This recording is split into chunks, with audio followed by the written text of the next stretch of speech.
جو بدر کی جنگ تھی نا وہ کفر اسلام کی جنگ تھی. احد کی جنگ بول کے بتائیں. خیبر کی, خندق, کربلا نہیں, حق و باطل کی.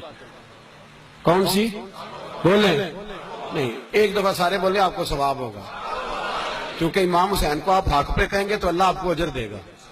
کون سی جنگ تھی؟ ہمارے حکمران پتہ کیا کہتے ہیں؟ کہتے ہیں مولوی ہر وقت تمہارے پیچھے پڑے رہتے ہیں, ہم نہیں مسلمان, ہم نہیں نماز پڑھتے, تمہیں تو سورۃ اخلاص نہیں آتی. یزید تو جمعہ پڑھایا کرتا تھا, وہ جمعے کو خطبہ دیتا تھا. اور عجیب لفظ لکھے ہیں بعض تاریخ لکھنے والوں نے کہ جمعے کا دن تھا تو امام حسین 10 محرم نا جمعے والے دن تھی, تو امام حسین کربلا میں باہر نکلے تو آپ نے فرمایا اتمام حجت کر دوں, کوئی یہ نہ سمجھے کہ مجھے تو پتہ ہی نہیں چلا, غلطی سے تیر لگ گیا امام حسین کو. آپ نے فرمایا مجھے بتاؤ تو صحیح, مجھے کیوں شہید کر رہے ہو؟ کوئی نہ بتا سکا. تو امام حسین نے فرمایا مجھے کیا ضرورت تھی مدینہ چھوڑ کے, مسجد نبوی چھوڑ کے آتا, میں تو اس لیے آیا ہوں کہ جس کو تم نے حکمران بنایا وہ شرابی ہے. کون ہے؟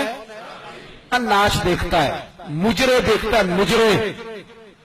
وہ اللہ کے حلال کو حرام اور حرام کو حلال کہتا ہے, لہذا مسلمانوں کا حکمران بننے کے قابل ہے یہ امام. اور یہ میں آپ کو ایک نہیں, میں 20 تاریخوں میں دکھاؤں گا کہ یہی خطبہ امام حسین کا, کہ تم نے اللہ کے حلال کو حرام, حرام کو حلال کہا, شراب, زنا, جوا, بدکاری عام کر دی, لہذا یزید مسلمانوں کا حکمران بننے کا اہل ہے. امام حسین خطبہ دے رہے ہیں تو یزید کی فوج سے نا لشکر آوازیں دینے لگا. کیا بلا؟ کہنے لگے حسین جلدی کرو, یا بیعت کرو یا جنگ کرو, دیر نہ کرو, ہمارا جمعہ لیٹ ہو رہا ہے. بلے ہو نمازیو, ہمارا جمعہ لیٹ ہو رہا ہے. جمعہ حسین کو شہید کریں گے, گردن کاٹیں گے, پھر جمعہ پڑھیں گے, نماز پڑھیں گے اور نماز میں کہیں گے اللہم صلی علی محمد وعلی. یہ نمازی ہیں. اہل بیت کی گردن پہ چھری چلائیں گے, پھر نماز پڑھیں گے اور کہیں گے اللہم صلی علی محمد وعلی. بلے ہو نمازیو. علامہ ہزاروی کہا کرتے تھے بلے ہو نمازیو. کیسے نمازی ہو کہ اہل بیت کی گردن پہ چھری اور ساتھ ہی اللہم صلی علی محمد وعلی؟ یہ کیسے نمازی ہو؟ یہ آج پوری دنیا کا حکمران اللہ ماشاءاللہ اسی طرح کا نمازی ہے. وہ کہتا ہے میری فوٹو دیکھی نہیں, میں نے عید پڑھی ہے مسجد میں, دیکھا نہیں فوٹو لگی ہوئی تھی, میں نے بھی عید پڑھی ہے, جمعہ پڑھا نہیں میں نے. میرا بھی ابا فوت ہو جائے تو جنازہ پڑھتا ہوں, مولوی مجھے مسلمان کیوں نہیں مانتا؟ میں نے کہا یزید کو کیوں نہیں امام حسین نے مسلمان مانا؟ وہ تو دمشق کی جامع مسجد کا خطیب تھا. امام حسین نے سبق دیا ہے, سبق کہ زانی شرابی کو حکمران بنایا جا سکتا, پر میں کیا کروں, کلیجہ پھٹتا ہے, روح کانپتی ہے, دل تڑپتا ہے. مجھے ایسے لگتا ہے کہ جب میری ملت کا جوان اپنے موبائل پہ مجرا دیکھتا ہے نا, گندا مجرا, تو مجھے لگتا ہے 6 مہینے کا حضرت علی اصغر کا مزار کانپنے لگتا ہے کہ یا اللہ جس کام کے خلاف میں نے 6 مہینے کی جان قربان کی, میرے ماننے والے وہ کام کر رہے ہیں, میرے ماننے والے. اور جب مہندی کی رسم پہ شراب کی بوتلیں چلتی ہیں اور حاجی صاحب کہتے ہیں مجھے نہیں پتا منڈے کھنڈے کیا کر رہے تھے, تو مجھے لگتا ہے حضرت عباس کے کٹے ہوئے بازوؤں میں پھر سے درد شروع ہو جاتا ہے.